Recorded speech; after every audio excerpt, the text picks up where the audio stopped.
महाराज जी, आपका एक प्रश्न है। ये काफी बच्चों का भी प्रश्न है महाराज जी। फ्यूचर को लेके बहुत चिंता होती है कि 5 साल बाद क्या होगा, जब मैं नौकरी अगर लगेगी नहीं होगा। महाराज जी, कुछ चीजें हमारे कंट्रोल में ही नहीं होती महाराज जी। ऐसे में मन को, दिमाग को कैसे स्थिर रखें कि देखो, कल की चिंता ना रहे। जब भजन करोगे तो कल की चिंता का भाव खत्म हो जाएगा।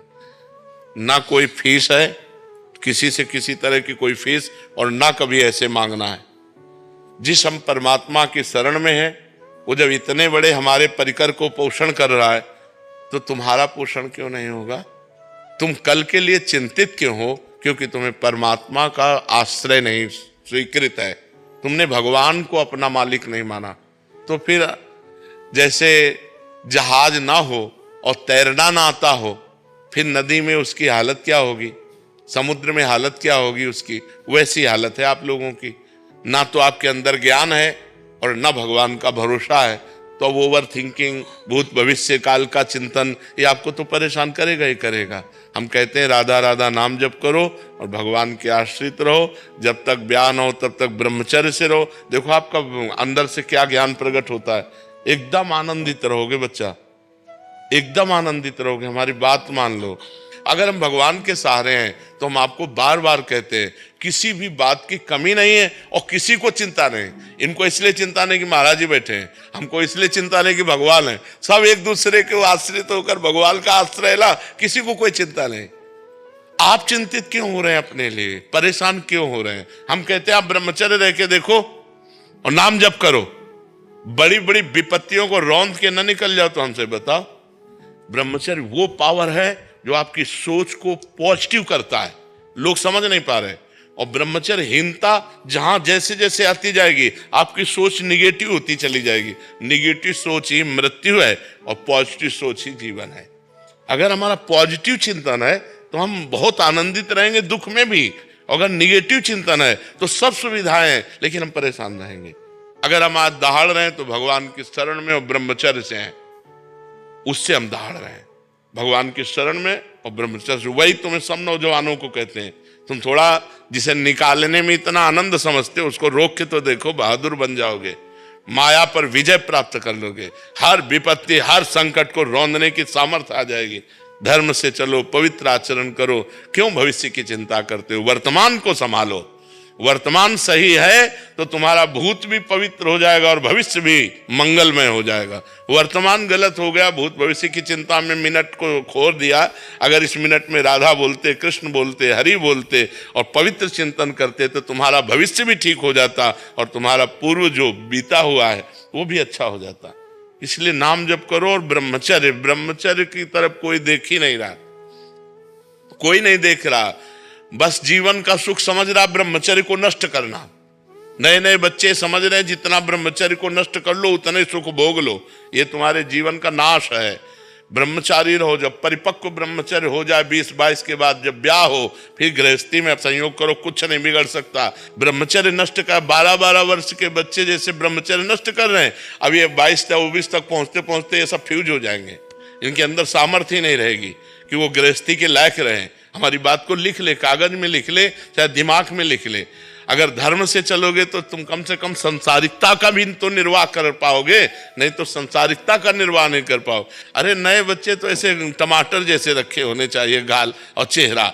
ब्रह्मचर्य का मतलब क्या होता? अब ब्रह्मचर्य नहीं तो बूझे बूझे से रखे हैं, अब वही नूडल खाएं, वो हाँ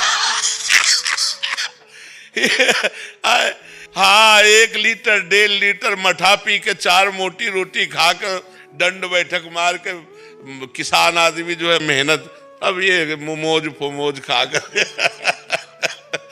अब भोजन सही नहीं है, आचरण सही नहीं है, तो विचार कहां से पवित्र और सही आ जाएंगे? ये कभी आनंदित होते हो? एकांत में चिंतन करके कभी आनंदित होते? कभी नहीं। एकांत में चिंतन करके और डिप्रेशन में पहुंचोगे। क्यों? भगवान का चिंतन नहीं। जब हम एकांत में होते, अपने प्रभु से होते, तो हृदय में आनंद की उफान आती है, आनंद की उफान। अब जब आप एकांत होते हैं तो आप गहरी चिंतन करते हैं भूत भविष्य का, गहरा चिंतन करते हैं धन का, गहरा चिंतन करते हैं क्या होगा, तो आप परेशान हो जाते हैं। अगर वर्तमान में भगवान का चिंतन, तो जैसे पूरी सृष्टि भगवान चला रहे हैं ऐसे आपको चलाएंगे। आप देखो तो भगवान के भरोसे तो होके देखो, कितना आनंद है, कितना मंगल है। खूब नाम जप करो, चरित्र पवित्र रखो, फिर आनंद हो जाएगा। महाराज जी, आज का युवा आधुनिकता की दौड़ में अपनी सामाजिक और पारिवारिक जिम्मेदारियों से विमुख होता जा रहा है। वो ना तो समाज में ये हमारी चिंता का विषय, किसी का भी हो तो प्रश्न हो, ये हमारी भी चिंता का विषय। देखो हम पहले नहीं बिना प्रश्न किए, ये हमारी चिंता का विषय है कि अब वो जंजीर खींच रहा है, वो चोरी कर रहा है, दो लड़के आए ऐसे गला दबाया और सब छीन छान के, क्योंकि उनको शराब चाहिए, उनको ड्रग्स चाहिए, उनको नशा चाहिए, उनको व्यभिचार चाहिए। तो अब इसके लिए अर्थ चाहिए, अर्थ के लिए चाहे हिंसा करनी पड़े, चाहे अपनी माँ की हिंसा करनी पड़े, चाहे अपने पिता की हिंसा करनी पड़े, चाहे अपने भाई की हिंसा करनी पड़े। कितने ऐसे केसेस, भाई भाई की हत्या कर रहा है, बेटा माँ की हत्या कर रहा है, पत्नी पति की हत्या, यहाँ तक उतर गए। तो थोड़ा भी प्रेम किसी में नहीं दिखाई दे रहा कि चलो भाई भाई का प्रेम है, पति पत्नी का प्रेम है। कहीं तो हम जिए किससे? कम से कम गृहस्थी में है तो एक परिवार है, उसमें आपस में प्रेम है, तो जो कुछ कमा के लाए जब खाए, प्रेम से बैठे, आनंद से बैठे, हमारे संबंध हो तो विश्वसनीय है कि ये हमारी पत्नी है, ये हमारा पुत्र है, ये हमारा भाई है, ये हमारी माँ है। अब संबंध भी विश्वसनीय नहीं, तो ये जो समय चल रहा है ये ठीक नहीं है। ऐसे ठीक नहीं है। ऐसे आगे चल करके परिवार का परिवार सब नष्ट हो जाएंगे। इसके लिए चाहिए विश्वास, प्रेम, और वो होता है पवित्रता से। अब पवित्रता रह नहीं रही है, पवित्रता पे कोई विचार ही नहीं कर रहा। नए बच्चों को देखो भूत सवार है, बस कैसे रुपया मिले, कैसे नशा मिले, कैसे बेविचार मिले, बस इस पे सवार है, दिमाग इस पे सवार है। ये बिना अध्यात्म के नहीं सुधर सकता, बिना भगवान से जुड़े नहीं सुधर सकता। और भगवान से जुड़ना ये नए बच्चे चाहते नहीं, उनको संसारिकता पसंद है, तो कैसे सुधारा जा सकता है आप बताओ? बिना भगवान के, बिना धर्म के, बिना पवित्र आचरण के कैसे सुधारा जा सकता है? कोई उपाय तो हमें, कोई टेबलेट तो है नहीं कि टेबलेट खवा दिया जाए, वो तो ऐसा है नहीं। उसको तो स्वयं में जब ग्लानि होगी और स्वयं से सुधरना चाहेगा तो सुधर सकता है। हजारों लोग सुधर भी रहे, ऐसा नहीं हजारों लोग सुधर रहे, सत्संग सुनकर अपने जीवन का परिवर्तन कर रहे हैं। अध्यात्म से ही सुधारा जा सकता है, अन्य कोई उपाय नहीं। नशा, व्यभिचार, ये दो बहुत बढ़ रहे हैं, बहुत बढ़ रहे हैं। छोटे छोटे बच्चे नशा कर रहे हैं, छोटे छोटे बच्चे 12 वर्ष का एक लड़का आया था जो हस्त मैथुन का शिकार और गर्लफ्रेंड। 12 वर्ष का बच्चा। ये बेटा तो हम पूछा कितनी आयु हो, बोले 12 वर्ष। 12 वर्ष, 12 वर्ष में तो मतलब अभी बिल्कुल नवीन बच्चा है। ये बातें आनी नहीं चाहिए। मतलब 18, 20, 22 वर्ष में ऐसे उमंगे तरंगे आना, तब तो लगता है कि अवस्था हो गई, इसीलिए ब्याह कर दिया जाता था। और अब 12 वर्ष, 13 वर्ष का बच्चा पूरा प्रवीण है, गृहस्थाश्रम की हर बात जानता, क्योंकि मोबाइल उसके पास है। अब जब व्यसन में उतरेगा, व्यभिचार में उतरेगा, तो उसका जीवन क्या रह जाएगा? तो नए नए बच्चों का जीवन सब मजाक होता चला जा रहा है, माया नष्ट करती चली जा रही है। अगर अध्यात्म से जुड़े, भगवान से जुड़े तो परिवर्तन हो सकता है, दूसरा कोई उपाय नहीं। राधे राधे महाराज जी। महाराज जी, नशा समाज के पतन का मुख्य कारण बनता जा रहा है। अक्सर जो दुराचारों की घटना बहन बेटियों के साथ होती है, उसमें नशा एक मुख्य कारण होता है। नशे की हालत में इंसान का डर सा खत्म हो जाता है, उसे सही गलत का होश नहीं रहता, तो महाराज जी वो ऐसे ही काम करने लग जाता है। महाराज जी, मेरा निवेदन था कि नशा रोकने के लिए मार्गदर्शन दें ताकि ऐसी घटनाओं पर रोक लग सके। देखो, हमारा उपाय सब रोकने के लिए है। बेविचार रोकने के लिए, नशा रोकने के लिए, अधर्म रोकने के लिए, पाप रोकने के लिए, डिप्रेशन रोकने के लिए, चिंता रोकने के लिए, सबका उपाय एक ही है, अध्यात्म। जब तक आप अध्यात्म से नहीं चलोगे तब तक आपका सुधार नहीं होगा। अध्यात्म से एक भय पैदा हो जाता है, मैं ये पाप कर्म नहीं करूँगा, अरे ये निंदनीय। आज हजारों या हम लाखों कह सकते हैं, लाखों हमारे नौजवान भाई नशा छोड़ दिए, शराब छोड़ दिए, मांस छोड़ दिए, गंदी बातें छोड़ दी। यहीं आके बताते हैं कि हमको 1 वर्ष हो गया छोड़े, हमें 6 महीना हो गया, हमें साल भर हो। तो अध्यात्म तो छुड़वा रहा है। जैसे जैसे वो अध्यात्म सुन रहे हैं, अध्यात्म को धारण कर रहे हैं, वैसे वैसे गंदे आचरण त्यागते जा रहे हैं। अभी अगर नौजवान भाई थोड़ा अध्यात्म की तरफ झुके तो इनका सुधार हो। अब अध्यात्म से मतलब नहीं, केवल अब नौजवानी है और धर्म को कभी जाना नहीं, शास्त्र पढ़ा नहीं, संत संग किया नहीं, तो बस मनमानी आचरण चल रहा है, मनमानी आचरण चल रहा है। जो जितना गंदा जीवन जी सके वही उतना अपने को श्रेष्ठ मान रहा है। क्लब जाना, शराब पीना, ड्रग्स, तो इससे बहुत बड़ी हानि हो रही है, हमारे समाज की बहुत बड़ी हानि हो रही है। अब एक गृहस्थी में जो नया लड़का ब्याह करना चाहता है वो बहुत डर गया है। पति पत्नी में विश्वास चला गया। जहां एक प्राण दो देह माने जाते थे, पति पत्नी का मतलब एक प्राण दो देह, देखने में दो हैं लेकिन दोनों एक हैं, वहां अब ये दशा है। बड़ा समय विचित्र आ गया है, बड़ा समय विचित्र आ गया है। मतलब अब किस पर विश्वास करें, विश्वास किस पर करें? कम से कम ये होता था कि सुहाग भर लिया तो अपने सुहाग की रक्षा करेगी, वही अपने सुहाग को, तो बड़ा विचित्र है, बड़ा विचित्र समय आ गया है। अध्यात्म के बिना आपके प्रश्न का समाधान नहीं है। जब तक लोग अध्यात्म से नहीं जुड़ेंगे, संतों से नहीं जुड़ेंगे, तब तक ये नशा और गंदी आदतें नहीं छूटेंगी। जब उनको भगवान का थोड़ा ज्ञान हो, धर्म का ज्ञान हो, तो इंद्रियां पवित्र हो, तो गंदे आचरणों से बचें। तो बिना अध्यात्म के सुधार होना बड़ा कठिन है। ये बहुत गंदा माहौल चल गया। अब इसके सुधार के लिए हमें कोई उपाय नहीं दिखाई देता। एक उपाय है अध्यात्म, उसमें कोई जुड़ना नहीं चाहता। जब तक भगवान से नहीं जुड़ेगा, बुद्धि नहीं पवित्र होगी, तब तक ये धर्म का आचरण कैसे होगा? तो ऐसे व्यभिचार प्रवृत्ति बढ़ गई। बड़ी समस्या है ये, बड़ी समस्या है ये। कि मतलब बच्ची सही है तो बच्चा व्यभिचारी है, बच्चा सही है तो पत्नी व्यभिचारी, बड़ी समस्या आ रही है।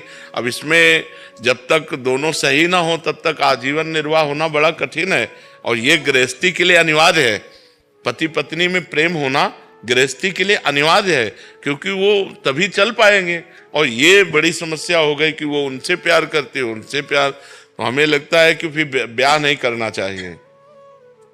अगर तुमको जिससे प्रेम है उसी से रहो, कम से कम हत्या तो मत करो किसी की। अब आप अपने माता पिता को सुख देने के लिए ब्याह करते हैं और इसके बाद पति या पत्नी की हत्या कर देते हैं तो जेल जाते हैं, पूरा जीवन बर्बाद हो जाता है। बड़ा समस्या है। और नए बच्चे बिना बॉयफ्रेंड गर्लफ्रेंड के अब जीना नहीं चाहते। बोलते हैं कि अगर हमारे गर्लफ्रेंड नहीं है तो हमें हमारे मित्र लोग नीचा दिखाते हैं। वो बोले हमारे बॉयफ्रेंड नहीं तो हमारे मित्र लोग ऐसा। ये बड़ा गलत आचरण चल गया है हमारे देश में। ये बड़ी जो नई पीढ़ी के साथ व्यसन और व्यभिचार जुड़ गया। अब बताओ, ये पढ़ाई लिखाई का समय है, उन्नति का समय है, कि ये गंदी बातों का समय है? और गंदे नशा करते हैं, गंदी आदतें, गंदे व्यभिचार, और फिर दिमाग खराब करके गंदा आचरण ऐसा कर बैठते हैं, आजीवन जेल या तो मर गए। यही आचरण हो रहे हैं। राधे राधे महाराज जी। गुरुदेव, सत्संग में आपने कई बार कहा है कि अगर नाम जप करते हुए भगवत मार्ग में इस जन्म में कोई त्रुटि रह गई और भगवत प्राप्ति ना हो पाई तो अगले जन्म में आपको भगवत प्राप्ति के सारे अनुकूल मार्ग मिलेंगे। गुरुदेव, मेरा प्रश्न है कि क्या अगले जन्म में यही इष्ट, यही संप्रदाय या यही भाव दास से सख्त भाव होगा या कोई नया मार्ग मिल जाएगा? यही रहे। जो उपासना की है वही उपासना अगले जन्म में आपको मिलेगी, वही उपासना मिलेगी। जैसे भरत जी का कलिंजर पर्वत पर हिरण के रूप में जन्म हुआ तो वहां से चल के पुनः गंडकी नदी में आए, क्योंकि गंडकी नदी के किनारे तपस्या की थी ना, और वही मंत्र जपते जो भरत जी के रूप में जपते थे, वही हिरण के रूप में जपा, और अगला जन्म ब्रह्मबोध संपन्न महापुरुष जड़ भरत जी के रूप में वो प्रकट हो गए। तो जो हमारी पुरानी उपासना होती है, अगर हम सिद्ध नहीं हुए, भगवत प्राप्त नहीं हुए, तो अगले जन्म में वही उपासना प्राप्त होती है, वही ठाकुर प्राप्त होते हैं, वही मंत्र प्राप्त होता है, वही संग प्राप्त हो जाता है, वैसी भावना बनने लगती है। गुरुदेव भी सर, गुरुदेव वही रहेंगे। गुरुदेव का रूप बदल जाएगा, गुरु तत्व तो वही रहेगा। रूप बदल सकता है क्योंकि गुरुदेव का रूप तो विनाशी है। ये जो रूप है ये विनाशी है, लेकिन गुरुदेव अविनाशी है। ये रूप बदल जाएगा, दूसरे रूप में वो मिल जाएंगे। महाराज जी, मेरा प्रश्न है कि लालडी जी की कृपा से मुझे भक्तों का जब संग मिलता है या उन्हें देखकर मुझे बहुत दुख सा होता है, क्योंकि मैं देखता हूँ कि उनके जैसा भाव भक्ति साधना मेरे में नहीं है। महाराज जी, ऐसे में क्या गलत होना चाहिए? ऐसा होना चाहिए। हमको भी होता है, जब अपने बड़े संतों के चरित्र पढ़ते हैं तब लगता है क्या यार जीवन है। इन्होंने कितना भगवान के लिए त्याग किया, कितना भगवान का भजन किया, कितना भगवान के लिए कष्ट सहा। हम तो सुखपूर्वक जीवन जी रहे हैं, वो कितना कष्टपूर्वक जीवन जिए। तो इसीलिए पढ़ा जाता है महापुरुषों के चरित्र कि हमें कभी अहंकार न हो अपनी भक्ति का। और ये दुख तो बना ही रहना चाहिए कि काश हम भी 24 घंटे भगवान के लिए रोएं, हम भी तड़पें भगवान के लिए। ये बात तो तभी आएगी जब हम बड़े संतों का चरित्र पढ़ेंगे। अपने से छोटों को देखेंगे तो अहंकार आएगा, अपने से बड़ों को देखेंगे तो अहंकार नष्ट हो जाएगा, और ये दुख तो होना ही चाहिए। महाराज जैसे साथ के जो मित्रगण भी हैं, तो उनको भी जब देखता हूँ तो उनमें रहता है कि हाँ ये मतलब इतना बढ़िया करते हैं, जैसे श्री जी की बहुत बहुत अच्छी वृत्ति है, भगवान की बड़ी कृपा है जो किसी के दोष न देख करके गुण देखे और अपने में दोष देखे। ये तो भगवान की विशेष कृपा है, बस इसे गुप्त रखना नहीं, इसका भी अभिमान हो जाएगा। ये अभिमान बहुत विचित्र चीज है ना, इसका भी अभिमान आ जाएगा कि मैं निर्दोष वृत्ति रखने वाला हूँ, ये भी परमार्थ में घातक हो जाएगा। इसको गुप्त रखिएगा। उन साथी होते हैं जब मैच खेल रहे होते हैं। अच्छा अच्छा, छोटा सवाल था बहुत, सफलता खत्म कहाँ होती है? ऊपर भी पहुंच गए फिर और भी आगे सफल नहीं, भगवान की प्राप्ति द एंड, भगवान की प्राप्ति। भक्ति में और पूजा में जो क्या अंतर है भाई? कोई एक ही बात है, जब हम भगवत भाव से पूजा करते हैं तो वही भक्ति हो जाती है, और जब हम सांसारिक कामनाओं के लिए पूजा करते हैं तो अर्थार्थी भक्त हो जाता है।